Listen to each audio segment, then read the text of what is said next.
الحمد لله نحمده ونستعينه ونستغفره ونعوذ بالله من شرور أنفسنا ومن سيئات أعمالنا من يهده الله فلا مضل له ومن يضلل فلا هادي له وأشهد أن لا إله إلا الله وحده لا شريك له وأشهد أن محمدا عبده ورسوله أما بعد فإن خير الحديث كتاب الله وخير الهدى هدى محمد صلى الله عليه وسلم وشر الأمور محدثاتها وكل محدثة بدعة وكل بدعة ضلالة وكل ضلالة في النار. قال الله سبحانه وتعالى: وما أتاكم الرسول فخذوه وما نهاكم عنه فانتهوا واتقوا الله إن الله شديد العقاب. সমস্ত প্রশংসা সে আল্লাহ সুবহানাহু ওয়া তাআলার দরবারে, যে মহান রব আমাদেরকে অত্যন্ত মেহেরবানি করে আজকে গাইবান্ধা শাহঘাটা হলদিয়া বাইতুন নূর সালাফিয়া মডেল মাদ্রাসার উদ্যোগে আয়োজিত 9 ডিসেম্বর 2024 দ্বিতীয় বার্ষিক ইসলামী সম্মেলন, উক্ত সম্মেলনে আল্লাহ সুবহানাহু ওয়া তাআলা আমাদেরকে আসার বসার তৌফিক দান করেছেন। আমরা তার শুকরিয়া আদায় করছি, আলহামদুলিল্লাহ। দুরূদ আর সালাম পেশ করছি আমাদের সেই প্রিয় রাসূলের প্রতি, যিনি মন গড়া ভাবে কিছু বলতেন না। আল্লাহ তাআলা তাকে যা জানাতেন তিনি তাই বলতেন। যার আনুগত্য করা, যার ইত্তেবা করা, যাকে মেনে চলা আমাদের জন্য জরুরি, অবশ্যই পালনীয় কর্তব্য। সেই প্রিয় রাসূলের প্রতি দুরূদ এবং সালাম পেশ করছি সাল্লাল্লাহু আলাইহি ওয়াসাল্লাম।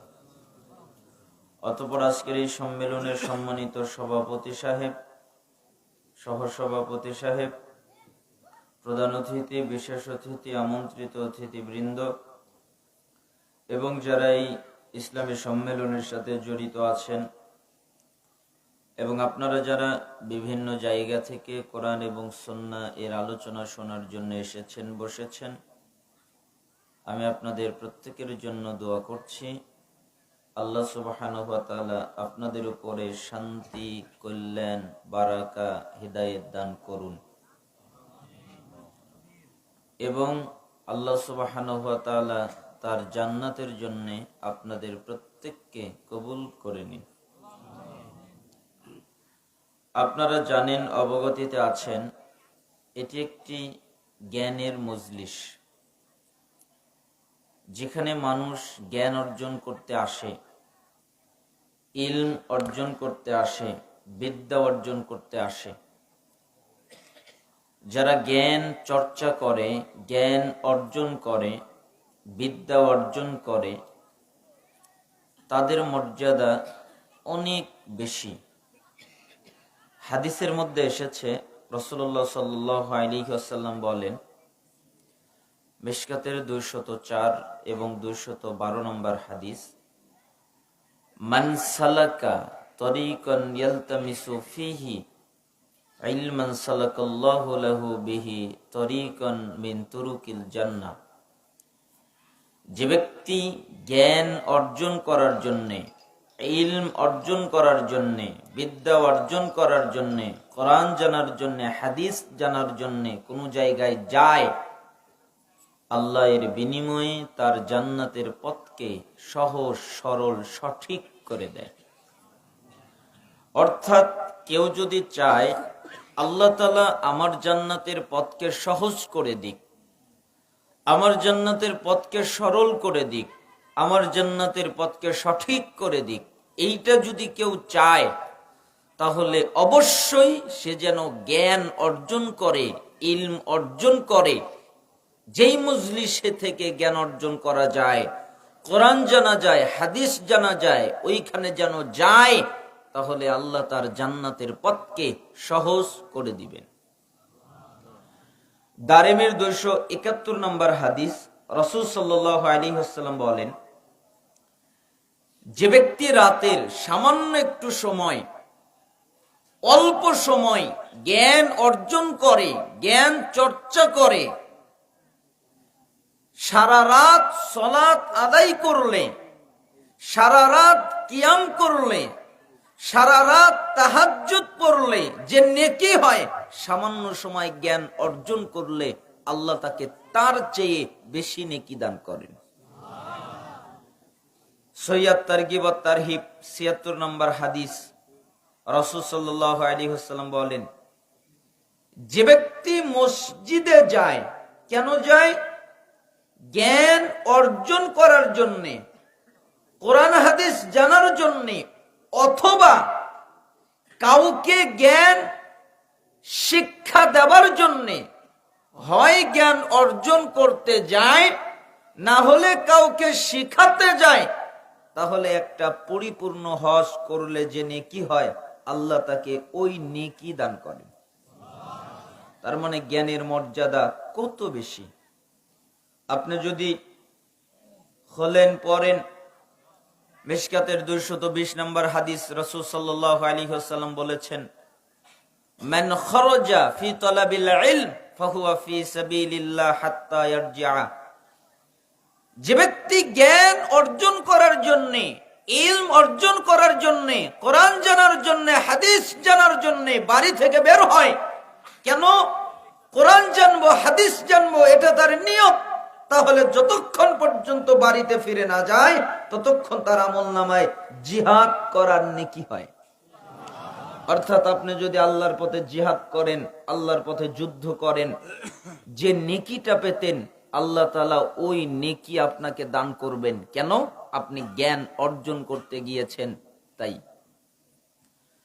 তাবারানী মুজামুল কাবির 639 নম্বর হাদিস, 641 নম্বর হাদিস, রাসূল সাল্লাল্লাহু আলাইহি ওয়াসাল্লাম বলেন, যে ব্যক্তি এমন কোন মজলিসে যায় যেখানে কোরআন এবং সুন্নাহ থেকে আলোচনা হয়, কোরআন এবং সুন্নাহ জানার জন্য কোন মজলিসে যায়, এরপরে তারা 3টা কাজ করে। 1, তারা বসে যায়, কেউ দাঁড়িয়ে থাকে না, তারা বসে কোরআন এবং হাদিস শুনে, আলোচনা শুনে। বসাটা হলো আদব, দাঁড়িয়ে থাকাটা হলো বেয়াদবি ইলমির মজলিসের জন্যে। 2, যারা মনোযোগ দিয়ে আলোচনা শুনে, মনোযোগ মানে বাদাম খায় না, বুট খায় না, কালাই খায় না, চা খায় না, পানি খায় না, পান খায় না, কারোর সাথে কথা বলে না, মনোযোগ দিয়ে জ্ঞান অর্জন করে। 3, যতক্ষণ পর্যন্ত বৈঠক শেষের দোয়া পাঠ করা না হয় ততক্ষণ পর্যন্ত তারা থাকে। আল্লাহ তাআলা বলেন, কাদ গফারাল্লাহু লাকুম যুনুবাকুম, আল্লাহ তাআলা তাদের অতীত জীবনের যত পাপ আছে সবগুলোকে মাফ করে দেয়। আপনি যত পাপ করেছেন, যত অন্যায় করেছেন, যত অপরাধ করেছেন, যত গুনাহ করেছেন, আল্লাহ সবগুলো ক্ষমা করে দেয়। কেন? আপনি বসেছেন, কোরআন সুন্নাহর আলোচনা মনোযোগ দিয়ে শুনেছেন, শেষ পর্যন্ত থেকেছেন, তাই আপনার গুনাহ মাফ। অবুদ্দিলাত সাইয়্যাতিকুম হাসানাত, এবং আপনার গুনাহকে আল্লাহ নেকিতে পরিণত করে দেন। পাপ নেকি। এজন্য এই মজলিসের গুরুত্ব বুঝবেন।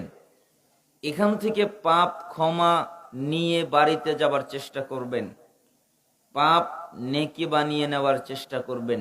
আল্লাহ সুবহানাহু ওয়া তাআলা যেন আপনাদেরকে তৌফিক দান করেন। আর অবশ্যই মাদ্রাসার সাথে সুসম্পর্ক বজায় রাখবেন, যেভাবে পারেন আলেমদের সাথে সুসম্পর্ক বজায় রাখবেন। কোরআন এবং হাদিসের ছাত্র যারা, ছাত্রী যারা, তাদের সাথে সুসম্পর্ক বজায় রাখবেন। কেন? কারণ ইলম যারা অর্জন করে তাদেরকে যদি আপনি ভালোবাসেন, জ্ঞান যারা চর্চা করে তাদেরকে যদি আপনি ভালোবাসেন, যারা জ্ঞান মানুষকে প্রদান করে তাদেরকে যদি ভালোবাসেন, তাহলে আল্লাহ আপনাকে ভালোবাসবেন। অতএব আপনার জন্য জরুরি হচ্ছে মাদ্রাসা এবং মাদ্রাসায় যারা পড়াশোনা করে তাদের জন্য সার্বিক সহযোগিতা করা, আপনার সাধ্য অনুযায়ী টাকা দিয়ে, বুদ্ধি দিয়ে, সময় দিয়ে। আল্লাহ সুবহানাহু ওয়া তাআলা যেন আপনাদের প্রত্যেককে তৌফিক দান করেন। আমি আমার খুতবার মধ্যে একটা আয়াত পাঠ করেছি, যেখানে আল্লাহ তাআলা বলেন, ওয়ামা আতাকুমুর রাসূলু ফাখুযুহু ওয়ামা নাহাকুম আনহু ফান্তাহু। রাসূল তোমাদের যা দেয় তোমরা তা নেও, এবং রাসূল তোমাদেরকে যা থেকে নিষেধ করেন তোমরা তা থেকে বিরত হও। ওয়াত্তাকুল্লাহ, এ ব্যাপারে আল্লাহকে ভয় করো। ইন্নাল্লাহা শাদীদুল ইকাব, নিশ্চয়ই আল্লাহ শাস্তি দানে কঠিন কঠোর। তার মানে আল্লাহ শুধু দয়া করতে পারে, আল্লাহ শুধু ক্ষমা করতে পারে, আল্লাহ শুধু করুণা করতে পারে এমনটা নয়। আল্লাহ আযাব দিতে পারে, আল্লাহ শাস্তি দিতে পারে। অতএব আল্লাহর আযাবকে ভয় করে আল্লাহর নবী যা বলে তা মানো, এবং রাসূল যা ত্যাগ করতে বলে তা ত্যাগ করো, আর এই ব্যাপারে আল্লাহকে ভয় করো। তার মানে বোঝা যাচ্ছে আল্লাহ নবী সাল্লাল্লাহু আলাইহি ওয়াসাল্লাম যদি আমাদেরকে কিছু বলেন তাহলে মানতে হবে, যদি আমাদেরকে কিছু নিষেধ করেন তাহলে ত্যাগ করতে হবে। তো আল্লাহর নবী যদি কিছু বলেন মানবেন, রাজি আছেন তো? এজন্যই তো বুখারীর ৭২৮০ নম্বরে চমৎকার একটা হাদিস এসেছে। আবু হুরায়রা রাবী, তিনি বলেন রাসূলুল্লাহ সাল্লাল্লাহু আলাইহি ওয়াসাল্লাম বলেছেন, কুল্লু উম্মতি ইয়াদখুলুনাল জান্নাহ ইল্লা মান আবা। আমার যত উম্মত আছে সবাই জান্নাতে যাবে, কেউ বাকি থাকবে না, তবে তারা জান্নাতে যাবে না যারা আবা করে। তাই সাহাবায়ে কেরাম জিজ্ঞেস করলেন, হে আল্লাহর রাসূল, আপনাকে আবার আবা করলো, অস্বীকার করলো কে? আবা শব্দের অর্থ দুইটা, আরো অনেকগুলো অর্থ রয়েছে, তবে পরিচিত দুটি অর্থ। একটা হচ্ছে রাসূলকে না মানা, আরেকটি হচ্ছে জান্নাত না মানা। কেউ যদি বলে আমি রাসূলকে মানি না, কেউ যদি বলে আমি জান্নাত মানি না, তাহলে সে আবা করে। তাই সাহাবীরা বললেন, আল্লাহর নবী, কে বলে রাসূলকে মানি না, কে বলে জান্নাতকে মানি না, এ কথা বলল কে? কে আবার আবা করলো? তখন তিনি বললেন, শোনো, মান আতাআনি দাখালাল জান্নাহ, যারা আমার আনুগত্য করলো, দাখালাল জান্নাহ, ওরা জান্নাতে চলে গেল। বলেন তো, রাসূলের যারা আনুগত্য করলো ওরা কোথায় চলে গেল? জান্নাতে। ওয়ামান আসানি ফাকাদ আবা, আর যারা আমার অবাধ্যতা করলো, আমার কথা শুনলো না, আমি বললাম এটা করো না তাও করলো, আমি বললাম এটা নিষেধ তাও ওটার মধ্যে ঢুকলো, আমার কথা শুনলো না, আমার কথা মানলো না, ওরা আমাকে আবা করলো, অস্বীকার করলো, আর ওরা জান্নাতে যাবে না। তার মানে রাসূলকে মানার অর্থ হলো তার কথা মানা, আর রাসূলকে না মানার অর্থ হলো তার কথা না মানা। কথা বুঝতে পারেননি? এজন্য আপনি যদি বলেন আমি রাসূলকে মানি, তাহলে রাসূলের কথা আপনাকে মানতে হবে, আমল করতে হবে। আল্লাহ সুবহানাহু ওয়া তাআলা যেন আমাদেরকে তৌফিক দান করেন। আপনাদের সামনে কিছু হাদিস অনুবাদ করার ইচ্ছা পোষণ করেছি। আজকের আলোচনার প্রথম হাদিস মুআজ রাদিয়াল্লাহু আনহু থেকে বর্ণিত। তিনি বলেন, আউসানি রাসূলুল্লাহ সাল্লাল্লাহু আলাইহি ওয়াসাল্লাম বিআশরি কালিমাত। আল্লাহর নবী সাল্লাল্লাহু আলাইহি ওয়াসাল্লাম আমাকে 10টা কথা বললেন, তিনি আমাকে 10টা ওসিয়াত করলেন, তিনি আমাকে 10টা কাজ করার কথা বললেন, তিনি আমাকে 10টা বিষয় পালন করার কথা বললেন।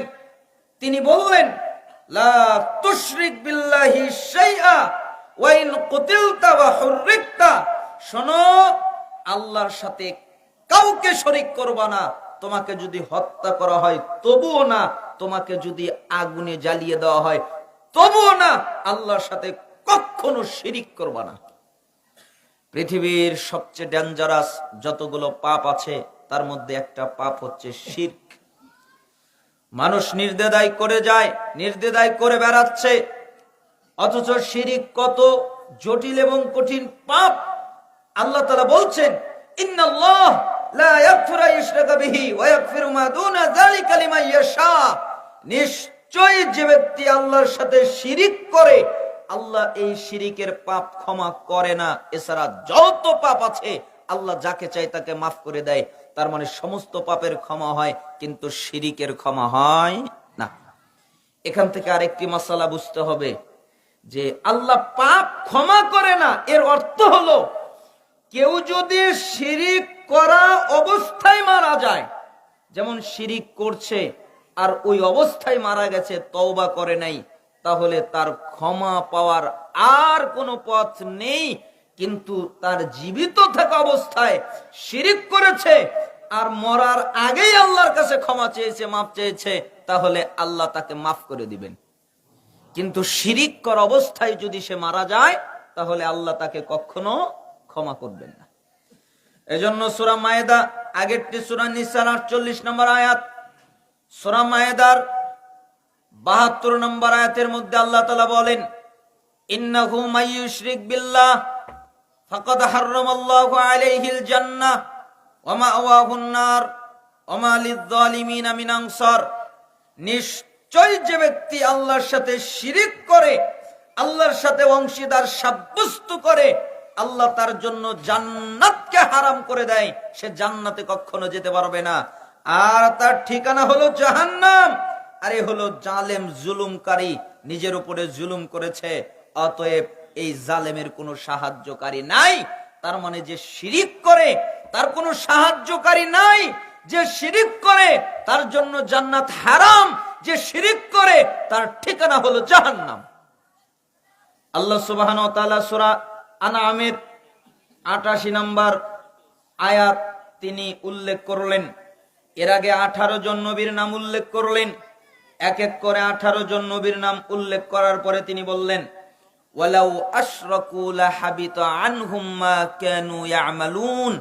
যদি এই 18 জন নবীর একজন নবী শিরিক করত, তাহলে তাদের যত আমল আছে, যত ইবাদত আছে, আমি আল্লাহ সবগুলোকে বরবাদ করে দিতাম।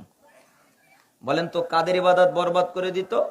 নবীদের, যদি তারা শিরিক করত। সূরা জুমার 65 নম্বর আয়াত খুলে দেখেন, আল্লাহ তাআলা বলছেন মুহাম্মদ সাল্লাল্লাহু আলাইহি ওয়াসাল্লামকে, লাইন আশরাকতা লা ইয়াহবাতান্না আমালুক ওয়া লা তাকুনান্না মিনাল খাসিরিন। হে নবী মুহাম্মদ, আপনিও যদি শিরিক করতেন, তাহলে আপনার যত আমল আছে আমি সবগুলোকে বাতিল করে দিতাম, বরবাদ করে দিতাম, আর অবশ্যই আপনি ক্ষতিগ্রস্তদের অন্তর্ভুক্ত হতেন। কে? মুহাম্মদ সাল্লাল্লাহু আলাইহি সাল্লাম, তিনি যদি শিরিক করতেন। এজন্যই তো আল্লাহ সুবহানাহু ওয়া তাআলা বলেন, ওয়াকাদিমনা ইলা মা আমিলু মিন আমালিন ফাজআলনাহু হাবাআম মানসুরা। আমি তাদের আমলের দিকে লক্ষ্য করব, আমি তাদের আমলের দিকে খেয়াল করব। আমল কি? যতগুলো আমল করেছে সমস্ত আমলের দিকে খেয়াল করব, সমস্ত আমলের দিকে লক্ষ্য করব। তার সালাতের দিকে খেয়াল করব, তার যাকাতের দিকে খেয়াল করব, তার সিয়ামের দিকে খেয়াল করব, তার হজের দিকে খেয়াল করব। সে আরো যত ইবাদত করেছে সবগুলোর দিকে খেয়াল করব। এরপরে দেখব তার ইবাদতের মধ্যে শিরিক আছে, তখন আমি তার যত ইবাদত আছে সবগুলোকে বাতিল করে দিব, বরবাদ করে দিব, বিক্ষিপ্ত ধুলার মতো উড়িয়ে দিব। তার মানে বোঝা যাচ্ছে শিরিক একটা মারাত্মক পাপ। এই জন্য মানুষের সবচেয়ে জরুরি কাজ হচ্ছে শিরিক না করা, আল্লাহর হক তার ইবাদত করা, তাওহীদ প্রতিষ্ঠা করা, আর শিরিক কোনো অবস্থায় না করা। তাই রাসূল সাল্লাল্লাহু আলাইহি সাল্লাম বললেন, তুমি শিরিক করবা না, তোমাকে যদি হত্যা করা হয় তবুও না, তোমাকে যদি আগুনে জ্বালিয়ে দেওয়া হয় তবুও না, তুমি নিহত হয়ে যাও, তুমি মরে যাও, তুমি আগুনে জ্বলে পুড়ে ছারখার হয়ে যাও, তবুও তুমি আল্লাহর সাথে শিরিক করো না। মুহাম্মদ সাল্লাল্লাহু আলাইহি সাল্লাম এই কথা বললেন। দুই, ওয়ালা তাউক্কান্না ওয়ালিদাইক ওয়া ইন আমারাকা আন তাখরুজা মিন আহলিকা মালিক। পিতামাতার অবাধ্যতা করবা না। তোমার মা বাবা তোমাকে যদি তোমার সম্পত্তি সব ছেড়ে দিতে বলে, দান করে দিতে বলে, তুমি তোমার সম্পত্তি দান করে দিবে। তোমার মা বাবা যদি তোমাকে স্ত্রী তালাক দিয়ে দিতে বলে যে তুমি তোমার স্ত্রীকে তালাক দাও, তাহলে তুমি তোমার স্ত্রীকে তালাক দিয়ে দিবে, তবুও পিতামাতার নাফরমানি করবা না। কিন্তু আজকের যুগে দেখা যায় সবচেয়ে নাফরমানি করা হয় পিতা মাতার, তাই না? আল্লাহর নাফরমানি তো করেই, কিন্তু পিতা মাতা এত কষ্ট করে একটা সন্তানকে লালন পালন করলো, কিন্তু উপহার হিসেবে আমরা দেই অবজ্ঞা, তাই না? এই জন্যই একটা কাহিনী মনে পড়ে গেল। একটা হাদিসও আছে এ ব্যাপারে। রাসূলুল্লাহ সাল্লাল্লাহু আলাইহি ওয়াসাল্লাম একদিন ঘর থেকে বের হলেন, একটা সাহাবী আসলেন। এরপরে রাসূল সাল্লাল্লাহু আলাইহি ওয়াসাল্লামকে বললেন, আল্লাহর নবী, জি, আমার বাপ আমার অনুমতি ছাড়া আমার টাকা খরচ করে, আমি টাকা ইনকাম করি, আমি অর্থ উপার্জন করি, কিন্তু আমার বাপ আমার অনুমতি নেয় না, আমার অনুমতি ছাড়া আমার অর্থ সম্পদ ব্যয় করে। আপনি কিছু বলেন, আপনি কিছু করেন। তখন বলল, এটা তো ঠিক নয়, তোমার তো অনুমতি নেওয়া দরকার। আচ্ছা ঠিক আছে, তোমার বাপ কই? বাপকে নিয়ে এসে একই কথা বলল। বাপের খুব কষ্ট লেগে গেল, অন্তরে কি কি যেন বলল। আল্লাহ তাআলা কথাগুলো শুনে ফেললেন। জিবরাইল আমিন মুহাম্মদ সাল্লাল্লাহু আলাইহি সাল্লামের কাছে আসলেন। আল্লাহর নবী, জি, বিচার পরে করেন, ওর বাপ কি বলেছে আগে এইটা শোনেন। বিচার আপনি পরে করেন, ওর বাপ কি বলেছে আগে এটা শোনেন। মুহাম্মদ সাল্লাল্লাহু আলাইহি সাল্লাম বাপকে লক্ষ্য করে বললেন, আচ্ছা বলো তো তুমি কি বলেছো? না, আমি তেমন কিছু বলি নাই। আচ্ছা বলো না কি বলেছো, যে আল্লাহ জিবরাইলকে পাঠালো তোমার কথা শোনার জন্য, কি বলেছো? তখন লোকটা বলছে, আমি তেমন কিছু বলি নাই, আমি শুধু বলেছি, হে আদরের ছেলে, যখন তুই ছোট ছিলি তখন আমি ছিলাম তোর সব। যখন তুই ছোট ছিলি আমি ছিলাম তোর সব। আমি আমার যৌবন, আমি আমার জীবন তোর জন্য ব্যয় করে দিয়েছি। আমার হাতগুলো দুর্বল হয়ে যাচ্ছে, তোর হাতগুলো সবল হয়ে যাচ্ছে। আমার পা গুলো দুর্বল হয়ে যাচ্ছে, তোর পা গুলো শক্তিশালী হয়ে যাচ্ছে। আমার কোমর বেঁকে যাচ্ছে, তোর কোমর সোজা হয়ে যাচ্ছে। আমার শক্তি কমে যাচ্ছে, তোর শক্তি বেড়ে যাচ্ছে। আমি তো তোর বাপ, তুই তো আমার ছেলে, তোর সম্পত্তি তো আমি খরচ করতে পারি। কেন? আমি তোর বাপ, তোর আবার অনুমতি লাগবে এটা আমি মনে করতাম না, কারণ আমি মনে করতাম তুই আমার সন্তান। কিন্তু আজকে বুঝিয়ে দিলি তুই আমার আপনজন নয়, তাই তোর অনুমতি লাগবে। আরো অনেকগুলো কথা বললেন। মুহাম্মদ সাল্লাল্লাহু আলাইহি সাল্লামের দুই চোখ দিয়ে পানি পড়তে লাগলো, আর তিনি সন্তানের ঘাড় ধরে বললেন, কলার ধরে বললেন, এই ছেলে শোনো, তুমি এবং তোমার যত সম্পদ আছে, তোমার বাপ যতক্ষণ পর্যন্ত তোমার বাপকে খুশি করতে না পারবে ততক্ষণ আমার কাছে আসবো না, আমার চোখের সামনে থেকে দূর হও। এরকম একটা কাহিনী পাওয়া যায় ইতিহাসের পাতায়। বাপকে সন্তান কখনো সময় দিতে চায় না, সন্তানের ব্যস্ততা, এই ব্যস্ততার মধ্যে স্ত্রীকে নিয়ে ঘুরতে বের হওয়ার সময় বের হয়, গার্লফ্রেন্ডকে নিয়ে ঘোরার সময় বের হয়, অন্য কাউকে নিয়ে ঘোরার সময় বের হয়, শালিকাদের নিয়ে ঘোরার সময় বের হয়, কিন্তু নিজের বাপকে একটু ঘোরাতে হয়, নিজের মাকে একটু ঘোরাতে হয়, এই সময় তাদের বের হয় না।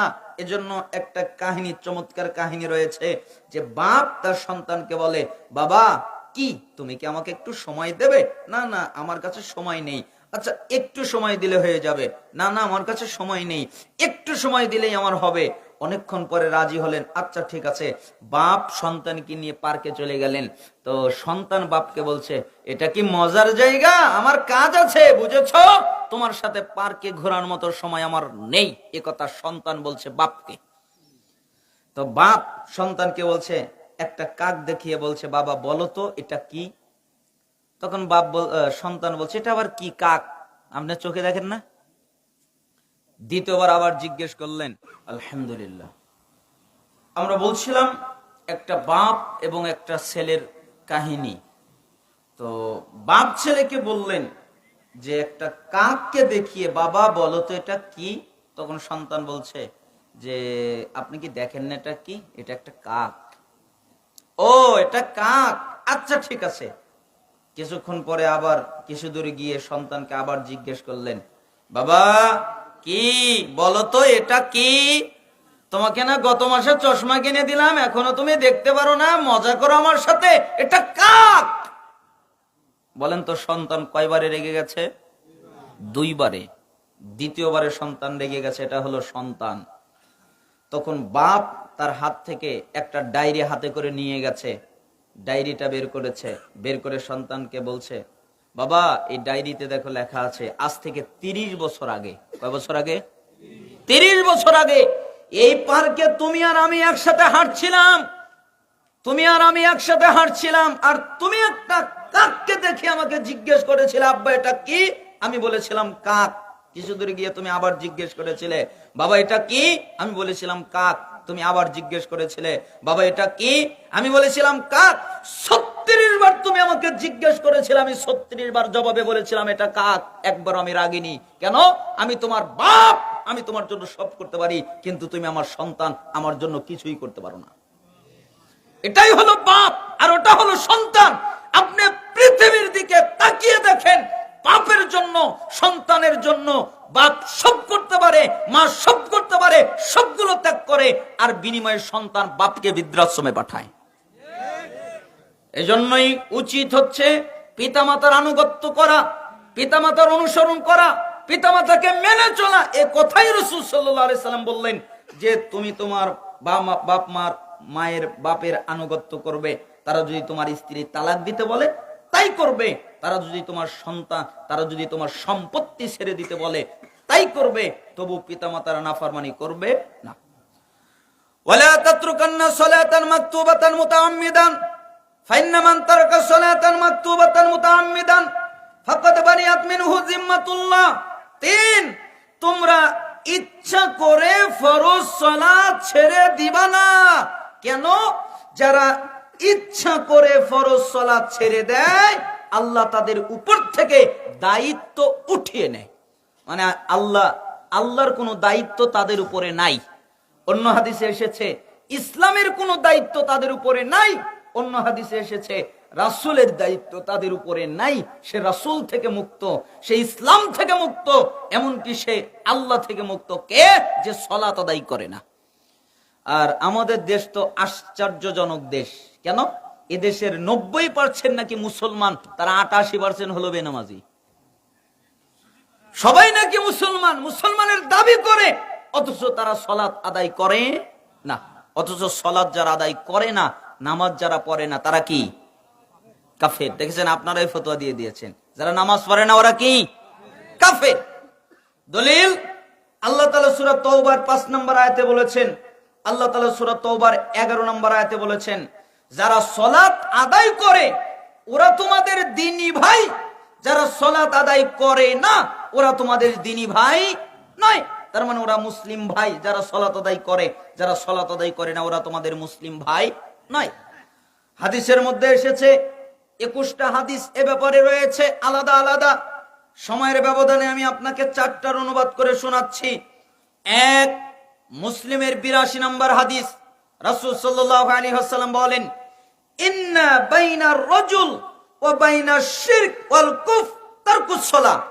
নিশ্চয়ই একটা ব্যক্তি, একটা মুশরিক, একটা কাফের, এদের মধ্যে পার্থক্য হলো নামাজ, সালাত। যারা সালাত আদায় করে ওরা হলো ঈমানদার, যারা সালাত আদায় করে না ওরা হলো কাফের, ওরা হলো মুশরিক। তিরমিজি 2618 নম্বর হাদিস। রাসূল সাল্লাল্লাহু আলাইহি ওয়াসাল্লাম বলেন, বাইনাল কুফরি ওয়াল ঈমান তারকুস সালাহ। নিশ্চয়ই একটা ঈমানদার আর একটা কাফের, এদের মধ্যে পার্থক্য নামাজ। যারা সালাত আদায় করে তারা ঈমানদার, যারা সালাত আদায় করে না ওরা কাফের। তিরমিজি 2621 নম্বর হাদিস। আলাহাদুল্লাযী বাইনানা ওয়া বাইনাহুমুস সালাহ ফামান তারাকাহা ফাকাদ কাফার। আমাদের মধ্যে আর তাদের মধ্যে পার্থক্য হলো সালাত। আমরা যারা ঈমানদার তারা সালাত আদায় করি, তারা যারা কাফের তারা সালাত আদায় করে না। ইবনে মাজাহ 1080 নম্বর হাদিস। লাইসা বাইনাল আবদি ওয়াশ শিরকি ইল্লা তারকুস সালাহ ফাইদা তারাকাহা ফাকাদ আশরাক। নিশ্চয়ই একটা মুশরিক আর একটা বান্দা, আল্লাহর বান্দা, ঈমানদার বান্দা আর মুশরিক, এদের মধ্যে পার্থক্য নামাজ। যে ব্যক্তি নামাজ ছেড়ে দিল ওই ব্যক্তি শিরিক করলো। বলেন তো, নামাজ ছেড়ে দিলে কি করলো? শিরিক। তার মানে সালাত আদায় না করাটাও শিরিক। তো রাসূল সাল্লাল্লাহু আলাইহি সাল্লামের 4টা হাদিস দ্বারা প্রমাণিত হয়ে গেল, যারা সালাত আদায় করে না, যারা নামাজ পড়ে না, ওরা মুসলমান নাই। পরবর্তী প্রজন্ম সাহাবী, তাদের যদি ফতোয়ার দিকে তাকাই, আব্দুল্লাহ বিন মাসউদ রাদিয়াল্লাহু আনহু তিনি বলেন, মান তারাকাস সালাহ ফালা দীন লাহু, যারা সালাত আদায় করে না তাদের কোনো দিন নেই, তাদের কোনো ধর্ম নেই। আলী রাদিয়াল্লাহু আনহু বলেন, মান লাম ইউসাল্লি ফাহুয়া কাফিরুন, যারা সালাত আদায় করে না ওরা হলো কাফের। আবু দারদা রাদিয়াল্লাহু আনহু তিনি বলেন, লা ঈমানা লিমান লা সালাতা লাহু, ওই ব্যক্তির ঈমান নেই যে ব্যক্তি সালাত আদায় করে না। ওমর ইবনুল খাত্তাব রাদিয়াল্লাহু আনহু, তার তো নাম আপনারা জানেন তাই না, ইসলামের দ্বিতীয় খলিফা, জলিলুল কদর সাহাবী, সম্মানিত সাহাবী, মহান খলিফা, দ্বিতীয় খলিফা ওমর ইবনুল খাত্তাব রাদিয়াল্লাহু আনহু, তাকে একজন হত্যা করবে, তাই খুঁজছিল কিভাবে তাকে হত্যা করা যায়। তখন তিনি ভাবলেন ওমরকে সরাসরি হত্যা করা সম্ভব নয়, কেন তার সাথে পারা যাবে না। অতএব যখন সে সালাতে দাঁড়াবে, ফজরের সালাত অন্ধকার থাকে, আর ওই সালাতে যখন দাঁড়াবে তখন তাকে হত্যা করা সহজ হয়ে যাবে। তাই ওমর ইবনুল খাত্তাব রাদিয়াল্লাহু আনহু যখন ফজরের ফরজ সালাতে দাঁড়ালেন অন্ধকার, তখন তাকে হত্যা করার জন্য ছুরিতে বিষ মাখিয়ে ওই ছুরি পেটের ভিতরে বারবার আঘাত করা হলো। ওমর ইবনুল খাত্তাব রাদিয়াল্লাহু আনহু জ্ঞান হারিয়ে ফেললেন, জমিনে পড়ে গেলেন।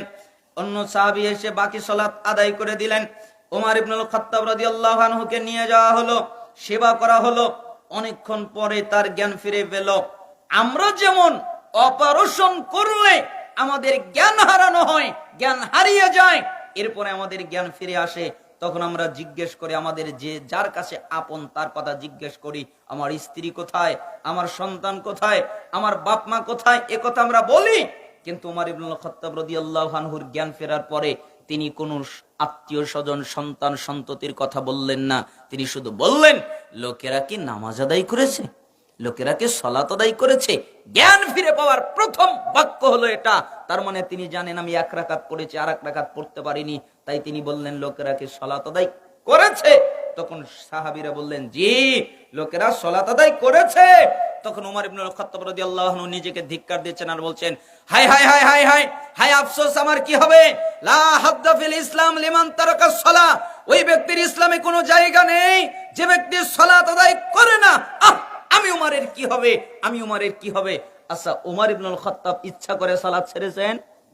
অনিচ্ছাকৃতভাবে এক রাকাত ছুটে গেছে, তাই তিনি চিন্তা করছেন তার ঈমানের কি হবে। আর আপনি দৈনিক 5 ওয়াক্ত সালাত আদায় করেন না, তারপরেও বলেন আমি নামাজ না পড়লে কি হবে, আমার ঈমান ঠিক আছে। আব্দুল্লাহ বিন শাকিক তাবী তিনি ইজমা বর্ণনা করছেন, কানা সাহাবু মুহাম্মদ সাল্লাল্লাহু আলাইহি ওয়াসাল্লাম লা ইয়ারাউনা শাইআম মিনাল আমাল তারকুহু কুফরুন গায়রাস সালাহ, সাহাবীরা আমলের মধ্যে যত আমল আছে সবগুলো ছেড়ে দেওয়ার কারণে কাউকে কাফের মনে করতেন না। কিন্তু কেউ যদি সালাত ছেড়ে দিত, কেউ যদি নামাজ ছেড়ে দিত, কেউ যদি সালাত ছেড়ে দিত, তাহলে তাকে কাফের মনে করা হতো।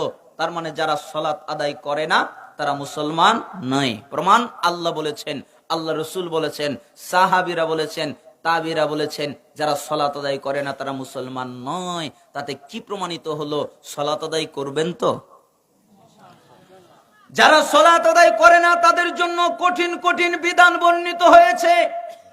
এক, যে সালাত আদায় করে না ওই বাপ মেয়েকে বিয়ে দিতে পারবে না। কেন? বেনামাজি বাপ মেয়েকে বিয়ে দিতে পারবে না। যদি বেনামাজি বাপ মেয়েকে বিয়ে দেয় তাহলে বিয়ে হবে না। বেনামাজি বাপ মেয়েকে বিয়ে দিতে পারে না, এই অনুমতি নেই, শরিয়াতে এই অনুমতি দেয়নি। ওলি হবার জন্য যোগ্যতা লাগে, আর যোগ্যতার জন্য ইসলাম লাগে। যার যোগ্যতা নেই, যার ইসলাম নেই, সে তার মেয়েকে বিয়ে দিতে পারে না। তাহলে বেনামাজি কত খারাপ।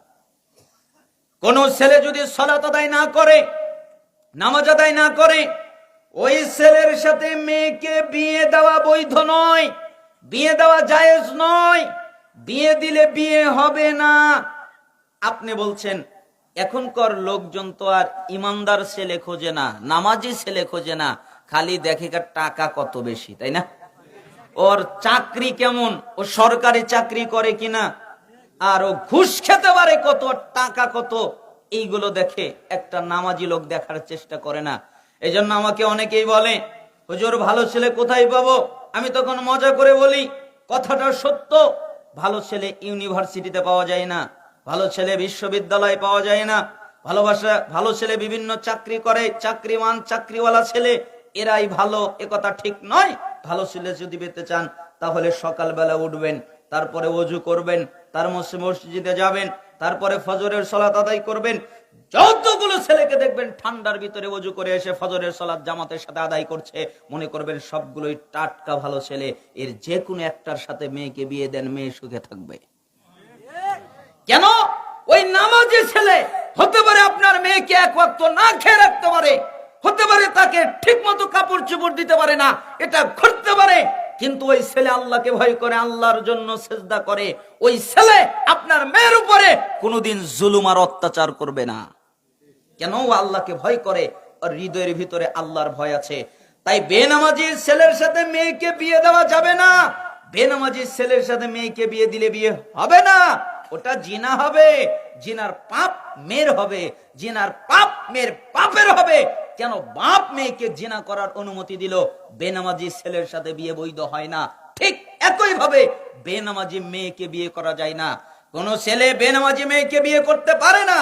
কেন? বিয়ে হবে না, বিয়ে বৈধ নয়। স্বামী যদি সালাত আদায় না করে, স্ত্রী সালাত আদায় করে, স্ত্রী যদি সালাত আদায় না করে, স্বামী সালাত আদায় করে, একজন সালাত আদায় করে আর একজন করে না, তখন সালাফরা বলেছেন তালাক হয়ে গেছে। আর এটাকে বলা হয় অটো তালাক। কি তালাক? অটো তালাক। তালাক দিতে হয় না, এক তালাক, দুই তালাক, তিন তালাক এটা বলা লাগে না। শুধু নামাজ পড়ে নাই তাই তালাক হয়ে গেছে। তাই আল্লাহ তাআলা কোরআনুল কারীমের ভিতরে সূরা মুমতাহিনার 10 নম্বর আয়াতে উল্লেখ করেছেন যে এদের থেকে এদেরকে আলাদা করে দাও, বিচ্ছিন্ন করে দাও। ঈমানদার থেকে কাফেরকে, কাফের থেকে ঈমানদারদেরকে আলাদা করে দাও, বিচ্ছিন্ন করে দাও। মুমতাহিনার 10 নম্বর আয়াত। তার মানে স্বামী সালাত আদায় করে, স্ত্রী সালাত আদায় করে না, এদের বিয়ে টিকবে না, এদের বিয়ে নষ্ট হয়ে গেছে, তালাক হয়ে গেছে। তাহলে আমি আপনাকে কি দিয়ে বোঝাই যারা নামাজ পড়ে না ওরা কত খারাপ? যারা সালাত আদায় করে না তারা যদি মারা যায় তাদের জন্য কাফনের কাপড় কিনা জায়েজ নেই। যারা মারা যাবে বেনামাজি তাদেরকে কাফনের কাপড় পরানো জায়েজ নেই। যারা বেনামাজি মারা যাবে তাদেরকে গোসল করানো জায়েজ নেই। একবার কেন, 1 কোটি বার যদি তাকে গোসল করানো হয় আর 500 বছর সাবানের মধ্যে ডুবিয়ে রাখা হয়, তবুও কোনোদিন পবিত্র হতে পারবে না। ও হলো অপবিত্র। ওকে পবিত্র করার মতো কিছু নেই পৃথিবীতে, ও পবিত্র হতে পারবে না, ও হলো অপবিত্র। বেনামাজি এত খারাপ। বেনামাজি যদি মারা যায় ওর জানাজা নেই, তার জন্য রহমতের দোয়া করা হারাম, তার জন্য মাগফিরাতের দোয়া করা হারাম, তার জন্য কল্যাণের দোয়া করা হারাম, তার জানাজা পড়া হারাম। কেউ তার জানাজা পড়তে পারবে না। যত মানুষ বেনামাজির জানাজা পড়বে তত মানুষ গুনাহগার হিসেবে পরিণত হবে। নেকি তো অনেক দূরের কথা। আল্লাহ নিষেধ করেছেন তওবার 84 নম্বর আয়াতের মধ্যে, আপনি কেন বেনামাজির জানাজা পড়লেন? রাসূলকে নিষেধ করা হয়েছে কাফেরের সালাত আদায় না করার জন্য, তাকে আদেশ করা হয়েছে। তো আপনি কেন বেনামাজির সালাত আদায় করলেন? ও তো কাফের, ওর সালাত আপনি আদায় করতে পারেন না, আপনি ওর জানাজা পড়তে পারেন না। ওকে মুসলমানের কবরস্থানে দাফন করা বৈধ নয়, আপনি মুসলমানের কবরস্থানে ওকে দাফন করতে পারেন না। বেনামাজি এত খারাপ। বেনামাজি যদি কোনো পশু জবে করে, মুরগি জবে করে, ছাগল জবে করে, গরু জবে করে, অথবা কোনো হালাল প্রাণী জবে করে, তাহলে বেনামাজির জবকিত জন্তুর গোশত খাওয়া যাবে না, হারাম। শুকুর যেমন হারাম, মদ যেমন হারাম, বেনামাজি যদি কোনো জন্তু জবে করে ঠিক ওটা খাওয়া একই হারাম। তাহলে বেনামাজি কত খারাপ! আসমানের নিচে জমিনের উপরে সবচেয়ে খারাপ, সবচেয়ে বর্বর, সবচেয়ে অসভ্য হলো ওই ব্যক্তি যে ব্যক্তি সালাত আদায় করে না। কয় আমি নামাজ না বললে কি হবে? আমি দান করি, আমি হজ করি, আমি সিয়াম পালন করি, আমি সব ইবাদত করি, খালি নামাজ পড়ি না। আপনি যত ইবাদত কেন করেন, নামাজ পড়েন না মানে আপনার 1 নেকিও আজ পর্যন্ত ইনকাম করতে পারেননি। কয় নেকি? 1 নেকি। আপনার আমল নামায় 1 নেকি নাই। আচ্ছা মনে করেন একটা লোক বাজারে গেছে, বাজার করার জন্য ব্যাগ নিয়ে গেছে, অনেক তরি তরকারি কিনেছে, কিন্তু ব্যাগের নিচে কেটে দেওয়া, তাহলে বাড়িতে কয়টা আসবে?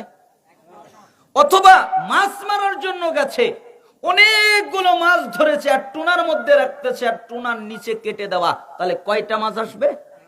একটাও না। এজন্য রাসূল সাল্লাল্লাহু আলাইহি সাল্লাম বলতেন, আউয়ালু মা ইউহাসাবু বিহিল আবদু ইয়াউমাল কিয়ামাতি সালাহ ফাইন সালাহাত সালাহা সাইরু আমালিহি ওয়া ইন ফাসাদাত ফাসাদা সাইরু আমালিহি। কিয়ামতের দিন সর্বপ্রথম বান্দার হিসাব হবে সালাতের ব্যাপারে। যার সালাত নামাজ টিকে যাবে তার যত ইবাদত আছে সবগুলো টিকবে, আর যার সালাত টিকবে না ওর যত ইবাদত আছে সবগুলো বাতিল হয়ে যাবে, বরবাদ হয়ে যাবে। তার মানে নামাজ আছে, সব আছে, নামাজ নাই, কিচ্ছু নাই। এজন্য আমি আপনাদেরকে অনুরোধ করছি, ওসিয়ত করছি, অন্তত সালাত কোনোদিন ছেড়ে দিবেন না। রাজি আছেন? কে কে রাজি আছেন? দুই হাত উঁচু করে দেখান। লিল্লাহি তাকবীর। আল্লাহকে বলেন, হে আল্লাহ, আমরা আর সালাত ছেড়ে দিব না, আমরা আর নামাজ ছেড়ে দিব না। আল্লাহ তাআলা আপনাদেরকে জান্নাতের জন্য কবুল করুন। হাত নামান। অন্তত সালাত কখনো ছেড়ে দিবেন না। তার মানে রাসূল সাল্লাল্লাহু আলাইহি সাল্লাম বললেন, তোমরা সালাত ছেড়ে দিও না, কারণ যারা সালাত ছেড়ে দেয় আল্লাহ তাদের উপর থেকে দায়িত্ব উঠিয়ে নেয়। ওয়ালা তাশরাবান্না খামরান ফাইন্নাহু রাসাকুল লিফাহিশা। 4, তোমরা নিষেধার দ্রব্য পান করবা না। বিড়ি, সিগারেট, গুল, জর্দা, তামাক, ইয়াবা, হেরোইন, ফেন্সিডিল, আরো যত নিষেধার দ্রব্য আছে এগুলো তোমরা পান করবা না, খাবা না। কেন?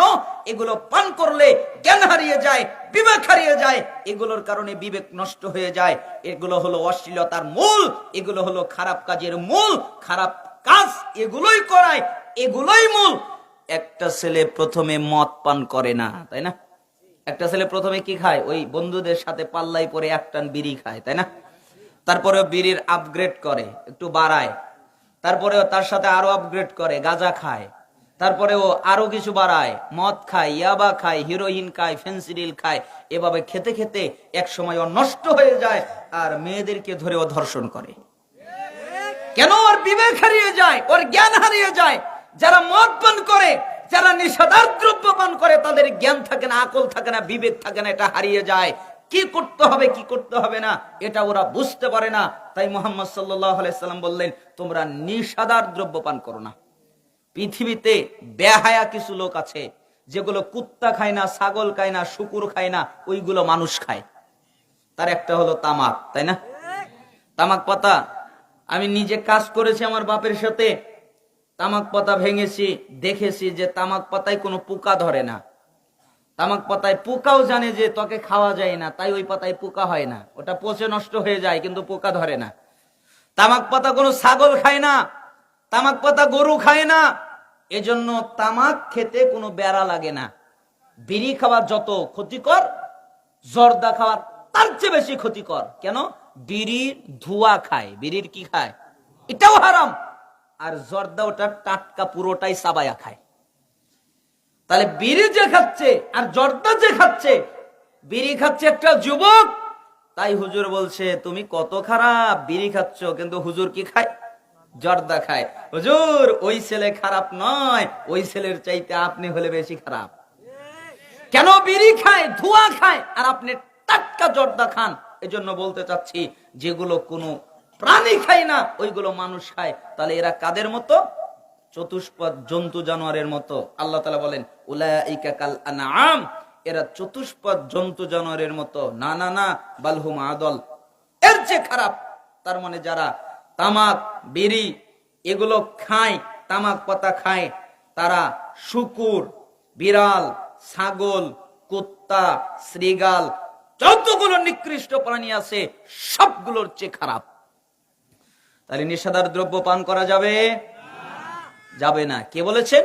রাসূলুল্লাহ সাল্লাল্লাহু আলাইহি সাল্লাম বলেছেন। কেন? বিবেক হারিয়ে যাবে। এ ব্যাপারে আরো অনেক কথা বলা যায়, সময়ের ব্যবধানে আমি রেখে যাচ্ছি। ওয়াইয়াকাল মাসিয়া ফাইন্নাবাল মাসিয়াতি হাল্লাসাকাতুল্লাহ। 5, তোমরা আল্লাহর নাফরমানিমূলক কাজ করবা না। যেই কাজে আল্লাহ রাগান্বিত হয়ে যায়, যেই কাজে আল্লাহ রেগে যায়, ওই কাজ তোমরা কখনো করবা না। কেন? ওই কাজে আল্লাহ রেগে যায়। আল্লাহ যেই কাজ করলে আল্লাহর রাগ বেড়ে যায়, আল্লাহর ক্রোধ বেড়ে যায়, তোমরা ওই কাজ কখনো করবা না। আল্লাহর রাগ বেড়ে যায় এমন কোনো কাজ করবা না। শোনো, তোমরা জিহাদের ময়দান থেকে পালিয়ে যাবে না। যদি সমস্ত লোক মারা যায়, তোমরা মহামারী কবলিত এলাকা থেকে পালাবা না। সমস্ত লোক যদি মারা যায়, ওয়া আনফিকা লা আয়ালিকা মিন তাওলিক, আর তুমি তোমার পরিবারের জন্য, তোমার পরিজনের জন্য, তোমার স্ত্রীর জন্য, তোমার সন্তানের জন্য তুমি ব্যয় করবে। কৃপণতা করবা না, কিপটামি করবা না। কিপটামি করে স্ত্রীকে কষ্ট দিও না, সন্তানকে কষ্ট দিও না, বাবা মাকে কষ্ট দিও না, পরিবারের লোকজনদেরকে কষ্ট দিও না। তুমি কিপটামি করো না, কিপটামি যেন তোমার মধ্যে না হয়। ওয়া আনফিকা লা আয়ালিকা মিন তাওলিক ওয়ালা তারফানহুমা সাকাদাবা, তুমি তোমার পরিবারের লোককে আদব কায়দা শিক্ষা দেবে, তোমার স্ত্রীকে আদব কায়দা শিক্ষা দেবে, তোমার সন্তানকে আদব কায়দা শিক্ষা দেবে। প্রয়োজনে লাঠি ব্যবহার করবে, লাঠি দিয়ে পিটিয়ে হলেও আদব কায়দা শিক্ষা দেবে। এই জন্য সালাফরা বলতেন, সন্তানকে মারার অধিকার হলো বাপের। সন্তানকে কে মারবে? বাপ। শিক্ষক মারতে পারবে না। একটা আদর্শ এখান থেকে শিখে নেন, শিক্ষক ছাত্রকে মারতে পারবে না, নিষেধ। কেন? পৃথিবীর সবচেয়ে আদর্শবান শিক্ষক হচ্ছে মুহাম্মদ সাল্লাল্লাহু আলাইহি সাল্লাম, তাই না? আপনি আমাকে প্রমাণ দেন কোন ছাত্রকে পিটিয়েছে? রাসূল সাল্লাল্লাহু আলাইহি সাল্লামের ছাত্র সাহাবীরা কোন সাহাবীকে পিটিয়ে তিনি ইলম শিখিয়েছে? সাহাবীরা কোন তাবিদেরকে পিটিয়ে ইলম শিখিয়েছে? কোন তাবিকে পিটিয়ে ইলম শিখিয়েছে? পিটলে ইলম শেখানো যায় না, জোর করে ইলম শেখানো যায় না। অতএব আদর দিয়ে, বুঝ দিয়ে আপনি জ্ঞান শেখাবেন। আর পিটবে কে? বাপ তার সন্তানকে পিটবে। তাই মুহাম্মদ সাল্লাল্লাহু আলাইহি ওয়াসাল্লাম বলছেন, তুমি তোমার পরিবারের লোককে আদব কায়দা শিক্ষা দাও, প্রয়োজনে লাঠি ব্যবহার করো। স্ত্রী যদি কথা না শুনে, লাঠি ব্যবহার করে কথা শোনাও। সন্তান যদি কথা না শুনে, লাঠি ব্যবহার করে কথা শোনাও, তাদেরকে লাঠি ব্যবহার করে কথা শোনাও। ওয়াকিফুম ফিল্লাহ, এবং পরিবারের লোকদেরকে আল্লাহর ব্যাপারে ভয় দেখাও। স্ত্রীকে আল্লাহর ভয় দেখাও, সন্তানকে আল্লাহর ভয় দেখাও। সন্তানকে বলো, হে আমার আদরের ছেলে, জাহান্নামকে ভয় করো, জাহান্নাম এরকম, জাহান্নামের শাস্তি এরকম, ভয়ঙ্কর জাহান্নাম। এইভাবে বলে বলে বলে বলে তুমি তোমার সন্তানকে ভয় দেখাও, তুমি তোমার স্ত্রীকে ভয় দেখাও, তুমি তোমার পরিবারের লোকজনকে ভয় দেখাও। এটা তুমি দেখাও। কেন? তাদেরকে ভয় দেখাতে হবে, একথা মুহাম্মদ সাল্লাল্লাহু আলাইহি ওয়াসাল্লাম বললেন। এখন তো আমরা সন্তানকে ভয় দেখাই না, তাই না? ও নামাজ পড়লেই কি, ও না পড়লেই কি, ও আদব কায়দা শিখলেই কি, আর না শিখলেই কি। এখন তো হয়েছে একটা ফোন, তাই না? সন্তানের কাছে ফোন ছেড়ে দিয়েছে। ও কোথায় কোন জগতে ভ্রমণ করছে এটা দেখার বিষয় নয়। এজন্য একজন সালাফ চমৎকার করে বলতেন যে, সন্তানদেরকে ফোন দিও না, সন্তানদেরকে বাইক দিও না। বাইক দিলে ওরা রাস্তায় মরবে, ফোন দিলে ওরা ঈমান হারা, নষ্ট করে ফেলবে, ঈমান হারিয়ে ফেলবে। যদি প্রয়োজনে হয় তাহলে একটা বউ দাও, শান্তিতে থাকবে। এজন্য বউ দিবে না, ফোন দিবে, বাইক দিবে। তুই প্রেম কর 10-12টা, তাতে কোনো অসুবিধা নাই, কিন্তু তোকে বিয়ে করব, বিয়ে করাবো না। কেন? তুই তো নিজের পায়ে দাঁড়াই নাই। ওর বয়স হয়ে গেছে 26 বছর, এখনো নাকি ও নিজের পায়ে দাঁড়াই নাই। তো এতদিন কার পায়ে হাঁটতেছে? এজন্য রাসূলুল্লাহ সাল্লাল্লাহু আলাইহি ওয়াসাল্লাম 10টা কথা বললেন। 1, শিরক করবা না, তোমাকে যদি হত্যা করা হয় আগুনে জ্বালিয়ে দেওয়া হয়। 2, পিতা মাতার নাফরমানি করবা না, তারা যদি তোমার সম্পত্তি ব্যয় করতে বলে, অথবা তারা যদি তোমাকে স্ত্রী তালাক দিয়ে দিতে বলে, তাই করবে। 3, ইচ্ছা করে ফরজ সালাত ছেড়ে দিবা না, কারণ যারা ফরজ সালাত ছেড়ে দেয় আল্লাহ তাদের উপর থেকে দায়িত্ব উঠিয়ে নেয়। আর আমরা যারা জেনেছি যারা ফরজ সালাত পড়ে না তারা মুসলমান নয়। 4, নিষাদার দ্রব্য পান করবা না, কেন? এগুলো বিবেক হারিয়ে দেয়। 5, আল্লাহর নাফরমানিমূলক কাজ করবা না, এই নাফরমানিমূলক কাজ করলে আল্লাহ রেগে যায়। 6, জিহাদের ময়দান থেকে পালিয়ে যাবে না, যদিও সমস্ত লোক মারা যায়। 7, মহামারী কবলিত এলাকা থেকে পালাবা না, যদি সমস্ত লোক মারা যায়। 8, পরিবারের লোকদের জন্য খরচ করবে, কিপটামি করে, কৃপণতা করে তাদেরকে কষ্ট দিবা না। 9, পরিবারের লোককে আদব কায়দা শিক্ষা দেবে, প্রয়োজনে লাঠি ব্যবহার করবে। 10, তাদেরকে আল্লাহর ব্যাপারে ভয় দেখাবে। হে আমার সন্তান, আল্লাহকে ভয় করো, আমার স্ত্রী আল্লাহকে ভয় করো। এখনকার স্ত্রীরা তো অধিকাংশই আল্লাহকে ভয় করে না, আগের যুগে সালাফদের যারা স্ত্রী ছিল তারা স্বামীকে যখন কাজ করতে বের হতো তখন স্বামীকে উপদেশ করত। কি উপদেশ? স্বামীকে বলতো, হে আমার আদরের স্বামী, শোনেন আপনাকে বলি, আচ্ছা বলো, আমরা না খেয়ে থাকতে পারি, এর উপরে আমাদের ধৈর্য আছে, এর উপরে আমাদের সবর আছে, আমরা না খেয়ে থাকতে পারি, কিন্তু আমরা জাহান্নামের আযাব সহ্য করতে পারি না। আমরা না খেয়ে থাকতে পারি, জাহান্নামের আযাব সহ্য করতে পারি না। না খেয়ে থাকার উপর আমাদের সবর আছে, কিন্তু জাহান্নামের উপর আমাদের কোনো সবর নেই। অতএব স্বামী, আপনি যা ইনকাম করবেন হালাল ইনকাম করবেন, হারাম ইনকাম যেন আপনার মধ্যে না ঢোকে। কথা বুঝতে পারেন নাই? উপদেশ করতেন কে? স্ত্রীরা স্বামীদের। আর এখনকার স্ত্রীরা স্বামীদেরকে উপদেশ করে না, তো হালালি কি আর হারামি কি, আমাকে দিলেই আমি খুশি, তাই না? এই জন্য এই 10টা কথা মেনে চলবেন। এইটা মিশকাতের 61 নম্বর হাদিস এবং মুসনাদ আহমদের 21570 নম্বরে এই হাদিসটা এসেছে। হাদিসের মান সহিহ। আল্লাহ তাআলা আমাদের এই হাদিসের উপরে আমল করার তৌফিক দান করুন। আজকের আলোচনার দ্বিতীয় হাদিস, উবাদা ইবনে সামিত রাদিয়াল্লাহু আনহু তিনি বলেন, আপনাদের কষ্ট হচ্ছে না তো? শেষ করে দিব।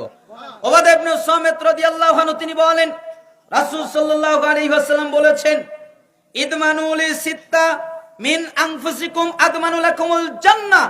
সাহাবীরা, তোমরা তোমাদের কাছ থেকে আমাকে 6টা জিনিস দাও, বিনিময়ে আমি মুহাম্মদ তোমাদেরকে জান্নাত দিব। বলেন তো আমাদের কাছে চাইছেন কয়টা? 6টা। আর আমরা আল্লাহর নবী বিনিময়ে কি দেবেন? জান্নাত দিবেন। উসদুকু ইযা হাদাসতুম, যখন তোমরা কথা বলবে সত্য বলবে। বলেন তো কথা বললে কি বলতে হবে? সত্য। কথা বলার দরকার নেই।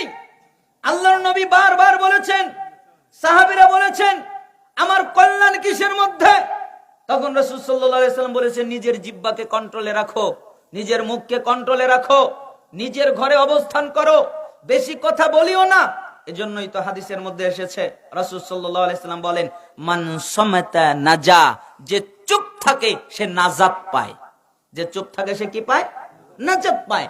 আর অন্য হাদিসে এসেছে, মান কানা ইউমিনু বিল্লাহি ওয়াল ইয়াউমিল আখির ফালিয়াকুল খায়রান আও লিয়াসমুত, যে ব্যক্তি আল্লাহ এবং আখিরাতে বিশ্বাস করে, যে আমি আল্লাহই বিশ্বাস করলাম, আমি আখিরাতে বিশ্বাস করলাম, যারা এটা করে তারা যেন ভালো কথা বলে, যদি ভালো কথা বলতে না পারে তাহলে যেন চুপ থাকে।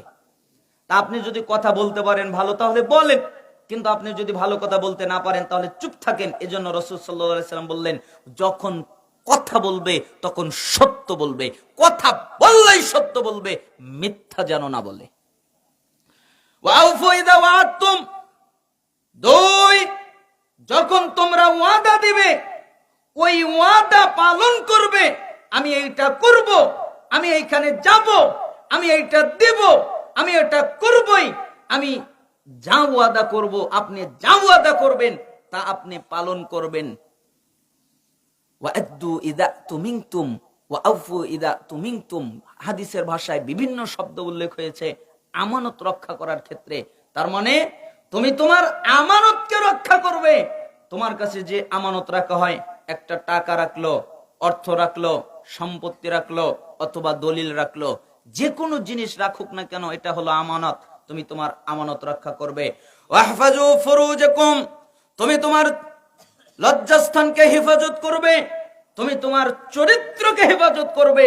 তোমার লজ্জাস্থান যেন নষ্ট হয়ে না যায়, তোমার চরিত্র যেন নষ্ট না হয়ে যায়, তুমি এদিকে খেয়াল করবে, তুমি তোমার চরিত্রের দিকে খেয়াল করবে, তুমি তোমার লজ্জাস্থানের দিকে খেয়াল করবে, তোমার লজ্জাস্থানকে হেফাজত করবে। ওয়াগাদ্দু আবসারকুম, তুমি তোমার চক্ষুকে নিয়ন্ত্রিত করবে। এই চক্ষু দিয়ে বেগানা নারীর দিকে তাকাবা না, এই চক্ষু দিয়ে বেগানা নারীকে দেখবা না। হতে পারে বাস্তবভাবে দুনিয়ায়, হতে পারে মোবাইলের মাধ্যমে, স্ক্রিনের পর্দায়, মোবাইলের মাধ্যমেও কোনো উলঙ্গ নারীকে দেখা যাবে না। এমনকি মোবাইলের মাধ্যমে কোনো নারীর ড্যান্স বা নাচ দেখা যাবে না। এমনকি বাস্তবিকভাবে কোনো নারীর দিকে তাকিয়ে থাকা যাবে না। দেখলে তুমি তোমার চক্ষুকে নামিয়ে নাও, তুমি তোমার চক্ষুকে নিচু করো, তুমি তোমার চক্ষুকে অবনমিত করো। অকুফু আইদিকুম, তুমি তোমার হাতকে নিয়ন্ত্রিত করো। এই হাত দ্বারা কার উপরে জুলুম করবা না, কার উপরে অত্যাচার করবা না, কাউকে আঘাত করবা না। কিন্তু আমাদের মানুষদের অভ্যাস আর চরিত্র হলো আরেকজনের উপরে জুলুম করা, আরেকজনকে আঘাত করা, তাই না? আমরা আরেকজনের উপরে জুলুম করি, আরেকজনের উপরে অত্যাচার করি, আরেকজনের উপরে আঘাত করি, কিন্তু আমাদের জন্য এটা উচিত নয়। আপনাদেরকে একটা মুসলমানের আদর্শ শিখাই, মুসলিমদের আদর্শ কি তা আপনাদেরকে বলি। মুসলিমের 2564 নম্বর হাদিস, আবু হুরায়রা রাবি, তিনি বলেন রাসূল সাল্লাল্লাহু আলাইহি ওয়াসাল্লাম বলেছেন, লা তাহাসাদু, তোমরা পরস্পরে হিংসা করো না। ওয়ালা তানাজাসু, তোমরা নিজেদের মধ্যে দালালি করো না, দালালি করে দাম বাড়িয়ে দিও না। ওয়ালা তাবাগাদু, তোমরা নিজেদের মধ্যে বিদ্বেষ রেখো না, বিদ্বেষ যেন তোমাদের নিজেদের মধ্যে না থাকে। ওয়ালা তাদাবারু, তোমরা কেউ কারো পিছু নিও না, পিছনে খুঁজে খুঁজে দোষ বের করার চেষ্টা করো না। এ কি দোষ করেছে, ও কি দোষ করেছে, ও কি অন্যায় করেছে, এটা বের করার চেষ্টা করো না। ওয়ালা ইয়াবি বাদুকুম আলা বাইই বাদ, তোমরা কারো কেনা বেচার সময় আগ বেড়ে কেনা বেচা করো না। একজন একটা জিনিস কিনছে, তুমি ওই জিনিস কিনতে যাইও না। তোমার ভাই যতক্ষণ পর্যন্ত চলে না আসবে তাহলে তার কষ্ট হবে। তোমার ভাই একটা জিনিস বিক্রি করছে, তুমি ওই একই জিনিস নিয়ে তার কাছে বিক্রি করতে যাইও না। কেন? তোমার ভাইয়ের কষ্ট হবে। অতএব তোমরা কেনা বেচার সময় আগ বেড়ে কেনা বেচা করো না। ওয়াকুনু ইবাদাল্লাহি ইখওয়ানা, তোমরা সবাই আল্লাহর বান্দা, অতএব আল্লাহর বান্দারা ভাই ভাই হয়ে যাও। আল মুসলিম আকুল মুসলিম, মুসলমান মুসলমানের ভাই। আমার মায়ের পেটের ভাই যেমন ভাই, তার বিপদে যেমন আমি ঝাঁপিয়ে পড়ি, ঠিক আমার মুসলমান ভাই আমার ভাই, তার বিপদে আমি ওইভাবেই ঝাঁপিয়ে পড়ব। এ কথা কে বললেন? রাসূল সাল্লাল্লাহু আলাইহি ওয়াসাল্লাম বললেন। এরপরে বললেন যে লা ইয়াজলিমুহু, মুসলমান মুসলমানের উপরে জুলুম করতে পারে না। ওয়ালা ইয়াখযুলুহু, মুসলমান মুসলমানকে তুচ্ছ তাচ্ছিল্য করতে পারে না। ওয়ালা ইয়াকযিবুহু, মুসলমান মুসলমানের সাথে মিথ্যা বলতে পারে না। ওয়ালা ইয়াহকিরুহু, মুসলমান মুসলমানকে সয়াহীন ভাবে তুচ্ছ তাচ্ছিল্য করতে পারে না, হেয় প্রতিপন্ন করতে পারে না, হেয় করতে পারে না। ওয়ায়ুশিরু ইলা সাদরিহি সালাসা মাররাতিন, আত-তাকওয়া হাহুনা ওয়ায়ুশিরু ইলা সাদরিহি সালাসা মাররাতিন। এই কথা বলে রাসূল সাল্লাল্লাহু আলাইহি ওয়াসাল্লাম বললেন, তাকওয়া এখানে, তাকওয়া এখানে, তাকওয়া এখানে। তার মানে তাকওয়া কলিজার মধ্যে। এই কথা 3 বার বললেন। এরপর বললেন, বিহাসবি ইমরিইম মিনাশ শাররি আইয়াহকিরা আখাহুল মুসলিম, প্রত্যেক মুসলিমের জন্য খারাপ হওয়ার জন্য এতটুকু যথেষ্ট, সে আরেকজন মুসলমানকে খারাপ ভাবে। তার মানে আমি যদি আরেকজন মুসলমানকে খারাপ ভাবি, খারাপ বলি, তাহলে খারাপকে আমি খারাপ। কেন আমি তাকে খারাপ বললাম? সুদ খেতে পারে, কিন্তু আমার চাইতে আল্লাহর কাছে সে বেশি প্রিয় হতে পারে, এটা আমার জানা নেই। তো আমি কেন তাকে খারাপ বলবো? তা আমি যদি কোনো মুসলমানকে খারাপ বলি তাহলে আমি খারাপ। কে বলছেন? মুহাম্মদ সাল্লাল্লাহু আলাইহি ওয়াসাল্লাম বলছেন, কুল্লুল মুসলিম আলাল মুসলিমি হারাম দামুহু ওয়া মালুহু ওয়া ইদ্দুহু, প্রত্যেক মুসলমানের উপরে অপর মুসলমানের জন্য হারাম। মুসলমান মুসলমানের উপরে জুলুম করতে পারে না, মুসলমান মুসলমানের উপরে মুসলমানের রক্ত বের করতে পারে না, মুসলমান মুসলমানের সম্পত্তি নিয়ে নিতে পারে না, মুসলমান মুসলমানের সম্মান নষ্ট করতে পারে না, এটা করতেই পারে না। অথচ আমরা মুসলমানেরা আরেকজন মুসলমানের বিরুদ্ধে লেগে যাই, ঠিক না? এজন্যই তো রাসূল সাল্লাল্লাহু আলাইহি ওয়াসাল্লাম বললেন, তুমি তোমার হাতকে নিয়ন্ত্রণে রাখবে। তার মানে এই হাত দ্বারা কারো উপরে জুলুম করবা না, কারো উপরে অত্যাচার করবা না। যদি এই 6টা কাজ করতে পারো, 1, যখন কথা বলবে সত্য বলবে, 2, যখন ওয়াদা দিবে ওয়াদা পালন করবে, 3, যখন আমানত রাখবে আমানতকে রক্ষা করবে। তোমার কাছে কেউ যদি আমানত রাখে, 4, তুমি তোমার লজ্জাস্থানকে হেফাজত করবে, 5, তুমি তোমার চক্ষুকে নিয়ন্ত্রণে রাখবে, 6, তুমি তোমার হাতকে নিয়ন্ত্রণে রাখবে। এই হাত দ্বারা কারো উপরে জুলুম আর অত্যাচার করবা না। এই 6টা কাজ যদি করতে পারো তাহলে আমি মোহাম্মদ কথা দিচ্ছি তোমাদেরকে জান্নাতে নিয়ে যাব। পারবেন না এই 6টা কাজ করতে? আল্লাহ সুবহানাহু ওয়া তাআলা আমাদেরকে করার তৌফিক দান করুন। মিশকাত 4870 নম্বর হাদিস, এটা হাদিসের মান সহিহ। হে আল্লাহ, আমাকে অনেক দূর যেতে হবে, আবার ঠাকুরগাঁও যেতে হবে। তো যাই হোক, আল্লাহ সুবহানাহু ওয়া তাআলা আপনাদেরকে কবুল করুন, এই বাইতুন নূর সালাফিয়া মডেল মাদ্রাসাকে কবুল করুন। হে আল্লাহ, আমাদের যারা অসুস্থ তাদেরকে শিফায়ে কামেলা আজেলা দান করেন, আমাদের যারা অভাবী তাদেরকে অভাব থেকে অব্যাহতি দান করেন, আমাদের যারা ঋণী তাদেরকে ঋণ থেকে রক্ষা করেন, আমাদের মধ্যে যে যে মুসিবতে আছে সেই মুসিবত থেকে তাকে পানা মঞ্জুর করেন। আল্লাহ, আপনি আমাদের দুনিয়ায় কল্যাণ দান করবেন, আপনি আমাদের আখিরাতে কল্যাণ দান করবেন, আপনি আমাদেরকে জাহান্নামের আযাব থেকে রক্ষা করবেন। আল্লাহ, আমাদের জন্য যা কল্যাণকর আপনি তা দান করবেন, আমাদের জন্য যা অকল্যাণকর তা থেকে আপনি আমাদেরকে হেফাজত করবেন। আল্লাহ, ফিলিস্তিনের মাটিতে মুসলিমদেরকে আপনি হেফাজত করেন, তাম পৃথিবীতে যেখানে মুসলিমরা নির্যাতিত হচ্ছে তাদেরকে আপনি হেফাজত করেন। আল্লাহ, আপনি আমাদের দেশকে ইসলামী রাষ্ট্র হিসেবে কবুল করে নেন। আল্লাহ, আপনি আমাদের দেশে ইসলামী শাসক দান করেন। আল্লাহ, আপনি আমাদের দেশে আমাদের সংবিধান কোরআন আপনি আমাদেরকে উপহার হিসেবে দান করেন। আল্লাহ, এই সম্মেলনকে কবুল করে নেন, এই সম্মেলনের সাথে যারা যে কোনো ভাবে জড়িত আছে তাদেরকে কবুল করে নেন। যত মানুষ এই সম্মেলন শুনতে এসেছে, পুরুষ এবং নারী, আপনি প্রত্যেককে ক্ষমা করে দেন এবং তাদেরকে কবুল করে নেন। আল্লাহ, বিশেষ করে আমাদেরকে কবুল করে নেন। আসলে আমি অসুস্থ মানুষ, আমার কণ্ঠটা খুব ব্যথা, এজন্য আমার কথা বলা খুব কষ্ট হচ্ছে। আর বেশিক্ষণ কথা বলতে না পারার কারণে রাত 12টা বেজে গেছে, আমি 12টার পরে কথা বলি না। অতএব আপনারা ক্ষমা সুন্দর দৃষ্টিতে দেখবেন, পরিপূর্ণ আলোচনা আমি করতে না পারায় দুঃখিত। আপনাদের জন্য দোয়া করি, আপনারা আমার জন্য দোয়া করবেন। আল্লাহ সুবহানাহু ওয়া তাআলা আপনাদের প্রত্যেককে জান্নাতের জন্য কবুল করুন। সুবহান রাব্বিকা রাব্বিল ইজ্জাতি আম্মা ইয়াসিফুন ওয়া সালামুন আলাল মুরসালিন আলহামদুলিল্লাহি রাব্বিল আলামিন। সুবহানাকাল্লাহুম্মা বিহামদিক আশহাদু আল্লা ইলাহা ইল্লা আনতা আস্তাগফিরুকা ওয়া আতুবু ইলাইক। ওয়াসসালামু আলাইকুম ওয়া রাহমাতুল্লাহি ওয়া বারাকাতুহু।